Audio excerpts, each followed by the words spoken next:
আজ গণেশ চতুর্থী, চলুন আজ গণেশ ঠাকুরের জন্য মোদক বানাই। প্রথমে নারকেল কুড়িয়ে নেব আর কাজু কিশমিশ পেস্তা আমন্ড বাদাম এইসব ড্রাই ফ্রুটস কুচিয়ে নেব। এবার গ্যাসে কড়াই বসিয়ে 1 চামচ ঘি দিয়ে ড্রাই ফ্রুটসগুলো ঢেলে একটু ভেজে তুলে নেব।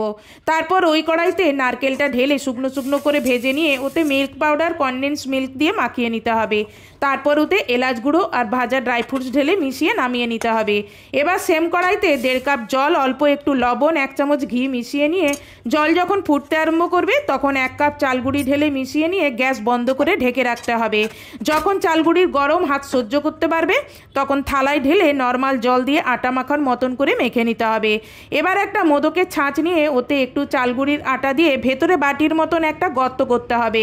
তারপর নারকেলের পুর ভরে চালগুড়ির আটা দিয়ে মুখ বন্ধ করে ছাঁচ খুলে বের করতে হবে। এইভাবে সবগুলো মোদক তৈরি করে নিয়ে মোদকের ওপরে কেশর ধাগা দিয়ে দিলাম। তারপর ছিদ্রযুক্ত থালায় রেখে স্টিমে 15 মিনিটের জন্য রেখে দিলাম।